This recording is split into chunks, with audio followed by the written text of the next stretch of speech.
ബഹുമാനപ്പെട്ട ശ്രീ എം മുകുന്ദൻ, കേൾക്കാം ശ്രീ എം മുകുന്ദൻ ഇടതുപക്ഷ ഗവൺമെൻറ് ഒത്തിരി നല്ല കാര്യങ്ങൾ ചെയ്യുന്നുണ്ട് എന്ന് പറഞ്ഞതിനെ മാധു അത്രയെങ്കിലും പറഞ്ഞത് വളരെ ആശ്വാസകരമാണ്. കാരണം ഇവിടെ സന്ദീപ് വാര്യർ സംസാരിച്ചപ്പോൾ അദ്ദേഹം എം മുകുന്ദൻ എന്തോ വല്ലാതെ വിമർശിച്ചിരിക്കുന്നു ഈ ഗവൺമെൻറ്റിനെ എന്നുള്ള നിലയില്ല. ചില ന്യൂനതകളുണ്ട് എന്ന് പറഞ്ഞാൽ ഇത് ന്യൂനതകളൊന്നും ഇല്ലാത്ത ഗവൺമെൻറ്റാണെന്ന് ഞങ്ങൾ പറഞ്ഞിട്ടുണ്ടോ? ഞങ്ങൾക്ക് ഇപ്പോൾ നിലനിൽക്കുന്ന സംവിധാനം അതെല്ലാം ഞങ്ങൾ ആഗ്രഹിക്കുന്ന പോലെ തന്നെ കൊണ്ടു നടക്കാൻ കഴിയുന്നതാണെന്നുള്ള ധാരണയൊന്നുമില്ല.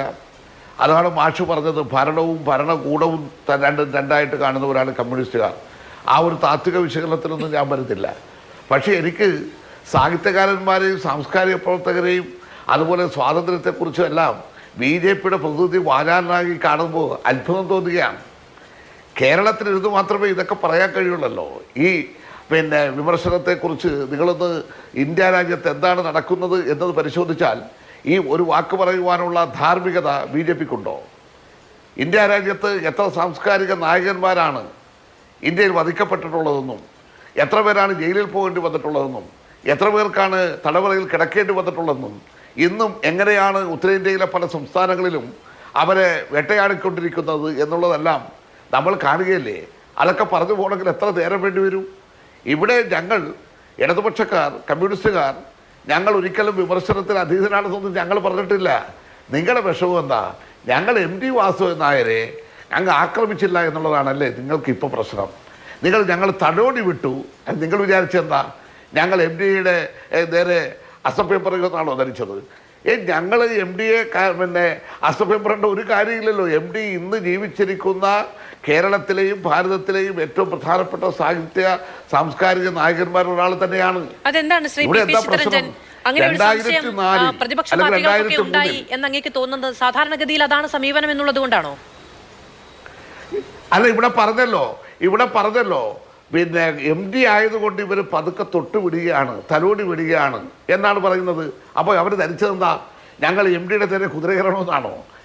MT 2004 എഴുതിയത് അല്ലെ 2003 എഴുതിയത് 2024 വരാൻ പോണ പിണറായിയെ കണ്ടാണ് എന്ന് നിങ്ങൾ സമർത്ഥിക്കാൻ ശ്രമിക്കുകയാണെങ്കിൽ നിങ്ങൾക്ക് നിങ്ങളുടെ വാദം പറയാം.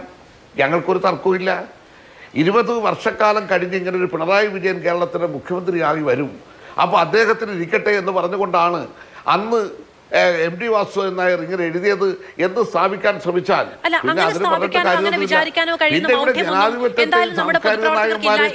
ഞാൻ വിചാരിക്കുന്നത് അദ്ദേഹം അത് ആവർത്തിക്കുന്നിടത്താണ് ആ വിമർശനം ഉണ്ടാകുന്നത് എന്ന് അങ്ങേക്ക് മനസ്സിലാകാതെ പോകുന്നതാണോ? അല്ല, ഞങ്ങൾ ഒരു വളരെ വ്യക്തമായി പറഞ്ഞത് നിങ്ങൾക്ക് വേണ്ടത് എന്താ ഞാൻ ചോദിച്ചോട്ടെ. നിങ്ങൾക്ക് എന്താ ഞങ്ങളുടെ സെക്രട്ടറി, പാർട്ടി സെക്രട്ടറി കൃത്യതയോടുകൂടെ പറഞ്ഞു. നിങ്ങളെ 3 പേരെയും ചോദ്യം ചോദിക്കുന്ന മാധുവിനും അതോടൊപ്പം തന്നെ കോൺഗ്രസിന്റെ പ്രതിനിധിക്കും BJPയുടെ പ്രതിനിധിക്ക് എന്താ വേണ്ടത്? ഞങ്ങളുടെ നിലപാടിനെ സംബന്ധിച്ച് ഞങ്ങളുടെ പാർട്ടി സെക്രട്ടറി കൃത്യമായി പറഞ്ഞു. ഞങ്ങൾ വിമർശനത്തിന് അതീതരാണെന്നുള്ള ഒരു ധാരണയും ഞങ്ങൾക്കില്ല. ഞങ്ങൾക്ക് സൃഷ്ടിപരമായിട്ടുള്ള വിമർശനങ്ങളെ ഞങ്ങൾ ഉൾക്കൊള്ളും. അവിടെ ഏതെങ്കിലും നിലയിലേക്കോ തിരുത്തലുകൾ വരുത്താനുണ്ടെങ്കിൽ ഞങ്ങൾ തിരുത്തലുകൾ വരുത്തും. പക്ഷേ ഞാൻ തുടക്കത്തിൽ ചൂണ്ടിക്കാണിച്ചതുപോലെ നിങ്ങളെല്ലാവരും കൂടെ ചേർന്നുകൊണ്ട് ഞങ്ങളുടെ ഒരു പാർട്ടിയെ അങ്ങ് രക്ഷിച്ചേ കളയൂ, അതിനെ സംശുദ്ധീകരിച്ചേ കഴിയൂ, അല്ലെങ്കിൽ ഞങ്ങളുടെ പാർട്ടിയെ അങ്ങ് വെണ്മയാക്കി കഴിയും എന്നുള്ള ഒരു വാശി പിടിക്കല്ലേ. ഞങ്ങളുടെ നിലപാട്, ഞങ്ങളുടെ നയങ്ങൾ ഞങ്ങൾ സ്വീകരിച്ചോട്ടെ. ഞങ്ങളെ വിമർശിക്കുവാനുള്ള എല്ലാ സ്വാതന്ത്ര്യം നിങ്ങൾക്കുണ്ട്. ഇവിടെ നിങ്ങളെന്താ ഞാൻ ചോദിക്കട്ടെ, അടിയന്തരാവസ്ഥ പാർട്ടിയെ നവീകരിക്കണമെന്ന ആവശ്യം മാധ്യമങ്ങൾക്കോ എന്തായാലുമില്ല, പ്രതിപക്ഷത്തിനുണ്ടോ എന്നുള്ളത് അവരുടെ താല്പര്യമാണ്. ഞങ്ങൾ പറയുന്നത് സർക്കാരിനെ പറ്റിയാണ്. അത് രണ്ടും രണ്ടായി കാണാൻ കഴിയാത്തത് പാർട്ടിയുടെ പ്രശ്നമാണ് എന്നാണ് വിചാരിക്കുന്നത്. ഇതിപ്പോഴാ സർക്കാരിനെ പറ്റിയാണ്. അധികാരം ജനങ്ങൾ കൈവച്ച് കൊടുക്കുന്നത് സർക്കാരിനാണ്. അവർക്കെതിരെയാണ് വിമർശനം ഉണ്ടാകുന്നത്. ഇന്നിപ്പോൾ ലീലാവതി ടീച്ചർ പറഞ്ഞിരിക്കുന്നത് എങ്ങനെയാണ് ക്രമസമാധാനം പാലിക്കപ്പെടുന്നത് കണ്ടു എന്നതാണ്. അത് പാർട്ടിക്കെതിരെയല്ല, അത് സർക്കാരിനും സർക്കാരിന്റെ മെഷീനറിക്കുമെതിരെയാണ്. എന്തുകൊണ്ടാണ് വിമർശനമെല്ലാം പാർട്ടിക്ക് നേരെയാണ് എന്ന് തോന്നുന്നത്? അല്ല, ശ്രീ എം മുകുന്ദൻ ഒരു കാര്യം പറഞ്ഞല്ലോ. അദ്ദേഹം എന്താ പറഞ്ഞത്? കേരളത്തിലെ ഇടതുപക്ഷ ഗവൺമെൻറ് ഒത്തിരി നല്ല കാര്യങ്ങൾ ചെയ്യുന്നുണ്ട്, അതോടൊപ്പം തന്നെ ചില കുറവുകളുമുണ്ട്. ഇത് ഞങ്ങൾ കുറവില്ലാത്ത ഗവൺമെൻറ്റാണെന്ന് വല്ലതും പറഞ്ഞിട്ടുണ്ടോ? ഞങ്ങൾ കുറവില്ലാത്ത ഗവൺമെൻറ്റാണെന്നൊന്നും പറഞ്ഞിട്ടില്ലല്ലോ. നല്ല കാര്യങ്ങളും കൂടെ ചെയ്യുന്നുണ്ട് എന്നത് പറഞ്ഞുകൊണ്ട് നിങ്ങൾക്ക് ഞങ്ങളുടെ കുറവുകളെ ചൂണ്ടിക്കാണിക്കാം. അല്ല, ശ്രീ പക്ഷെ അൻപുതൻ ഞങ്ങളെല്ലാം പറഞ്ഞത് തിന്മയുടെ ഞാൻ അങ്ങനെ കൂടാരമാണ് സന്തോഷം എന്ന് പ്രകടിപ്പിച്ചിരുന്നല്ലോ. സ്ഥാപിക്കാനാണ് നിങ്ങൾ എനിക്ക് വേണമെങ്കിൽ ശ്രമിക്കുന്നെങ്കിലോ? ആ വരി അങ്ങ് വിഴുങ്ങിക്കളയാമെന്നേ. അത്തരം താല്പര്യങ്ങൾ ഇല്ലാത്തത് കൊണ്ടാണ് അങ്ങനെ ചെയ്യുന്നത്. പിന്നെ സർക്കാർ അല്ല, ആ വരി മാധവ് വിളിക്കാനും ആ വരി അല്ല ആ വരി അദ്ദേഹം ഒരു സാംസ്കാരിക പ്രവർത്തകനാണ്. മാധ്യമ പ്രവർത്തകർക്കും പ്രതിപക്ഷത്തിന്റെയും വാക്കുകളും രീതിയും സമീപനവും എല്ലാം വ്യത്യസ്തമായിരിക്കണം, കുറച്ചുകൂടി കർശനമായിരിക്കും എന്നത് അങ്ങേക്ക് എവിടെയാണ് അങ്ങനെ ഒരു ചിന്ത കൈമോശം വന്നു പോകുന്നത്? പ്രതിപക്ഷത്തിരിക്കുമ്പോൾ എം മുകുന്ദൻ പറയുന്ന കാവ്യാത്മകമായ ഭാഷയിലാണോ CPM സാധാരണ രാഷ്ട്രീയ എതിരാളികളെ വിമർശിക്കാറ്? ഞാൻ പറഞ്ഞില്ലേ, ഞങ്ങൾ വിമർശനത്തിന് അതീതരാണെന്ന് എവിടെയെങ്കിലും പറഞ്ഞോ?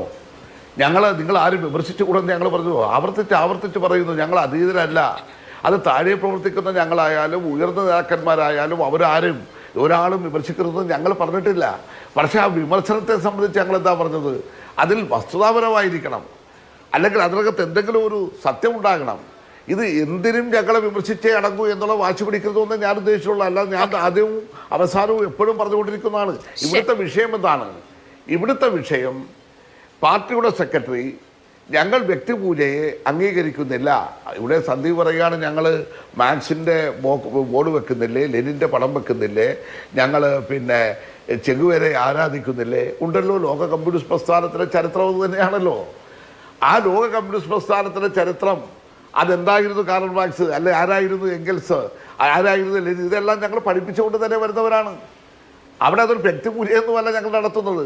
നിങ്ങൾ ആരുടെയൊക്കെ പടമാണ് വെക്കുന്നതും ആരെയാണ് നിങ്ങൾ പൂജിപ്പിക്കുന്നതെന്നും നിങ്ങൾ എന്താണ് ചരിത്രം പഠിപ്പിക്കുന്നതും എല്ലാം ഈ നാടിൽ നന്നായി അറിയുന്നതാണല്ലോ. അത്തരം കാര്യങ്ങളിലേക്ക് പോകാൻ ഞാൻ ആഗ്രഹിക്കുന്നില്ല. അങ്ങനെയാണെങ്കിൽ എനിക്ക് ഒത്തിരി കാര്യങ്ങൾ പറയാൻ കഴിയും. ഇവിടെ CPM-നെ സംബന്ധിച്ചിടത്തോളം വളരെ വ്യക്തമായി പാർട്ടിയുടെ നിലപാട് പറഞ്ഞു.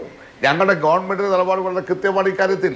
ഞങ്ങളുടെ ഗവൺമെൻറ്റിനെ സംബന്ധിച്ചിടത്തോളം ഞങ്ങൾക്ക് നല്ല കാഴ്ചപ്പാടുണ്ട്. ബഹുമാനപ്പെട്ട കേരളത്തിൻ്റെ മുഖ്യമന്ത്രി. ഇവിടെ നിങ്ങൾ കാണേണ്ട ഒരു പ്രശ്നം എന്താ?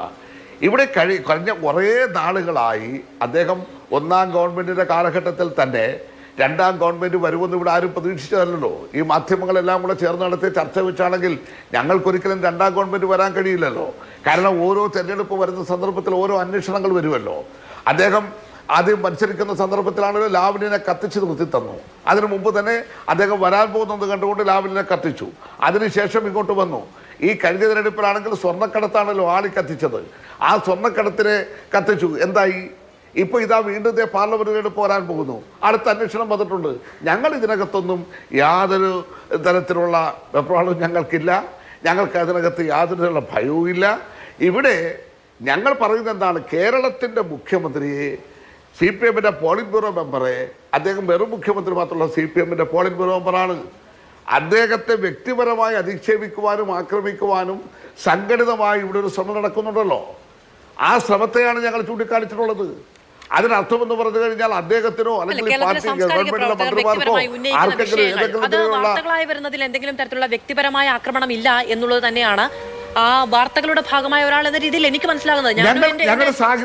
ഞങ്ങൾ ഒരു സാഹിത്യകാരനെ ഒന്നും പറഞ്ഞില്ലല്ലോ. ഞങ്ങൾ ഏതെങ്കിലും ഒരു സാഹിത്യകാരനെ കുറിച്ച് എന്തെങ്കിലും മോശം പറഞ്ഞു? ഞാൻ ചോദിക്കട്ടെ അല്ല എന്ന് പറയുന്നത് സാംസ്കാരിക പ്രവർത്തകർ ഞങ്ങളുടെ കൂടെ നിൽക്കേണ്ടതുണ്ട്. കേരളത്തിന്റെ സാംസ്കാരിക ലോകം സർക്കാരിനൊപ്പമാണ് എന്ന് ഞങ്ങൾക്ക് വരുത്തി തീർക്കേണ്ടതുണ്ട്. പക്ഷെ മാധ്യമ പ്രവർത്തകർ അല്ലെങ്കിൽ പ്രതിപക്ഷം അവർ ഞങ്ങളുടെ ഇടത് ചേരിയാണ്, അവർ ഞങ്ങൾക്കെതിരാണ് എന്ന് വന്നാൽ ഞങ്ങൾക്കൊന്നുമില്ല എന്നുള്ളൊരു നിലപാട് കൊണ്ടാണോ? അതല്ലല്ലോ ഞങ്ങൾ പറഞ്ഞല്ലോ, ഭാഷയെന്ന് പറഞ്ഞല്ലോ.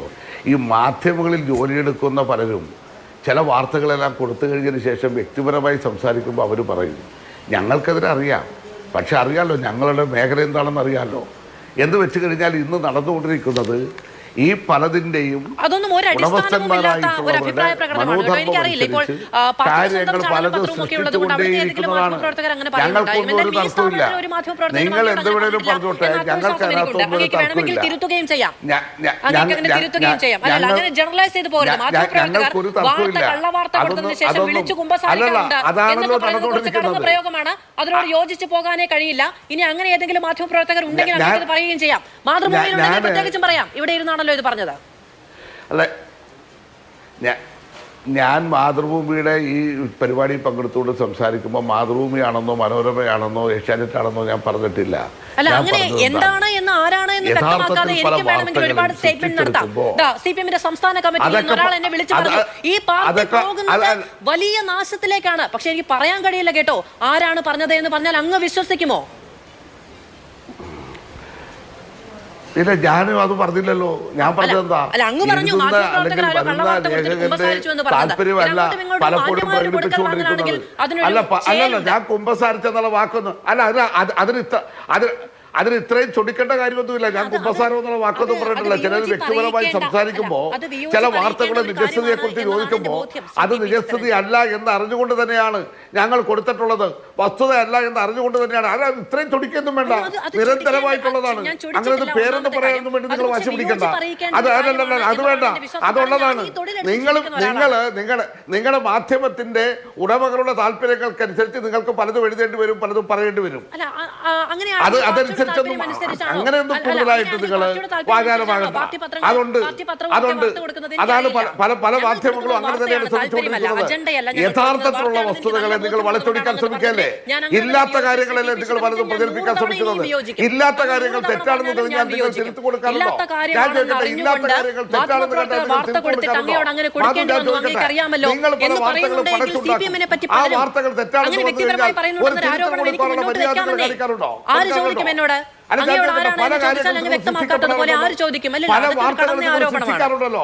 ആ വാർത്തകൾ തെറ്റാണ് എന്ന് തെളിഞ്ഞു കഴിഞ്ഞാൽ അത് തെറ്റാണെന്ന് പറയാനുള്ള ആർജവം നിങ്ങൾ എല്ലായിടത്തും എല്ലാ കാലത്തും കാണിക്കുന്നുണ്ട്.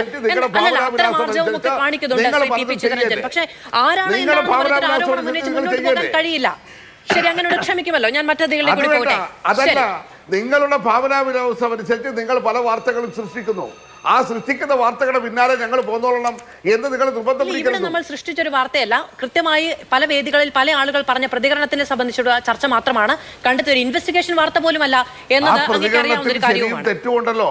ആ പ്രതികരണത്തെ സംബന്ധിച്ച് ഞാൻ പലതും നിന്ദിച്ചോ? ആ പ്രതികരണത്തെ പക്ഷെ അത് പറയാൻ പാടില്ല എന്നുള്ളതാണ്.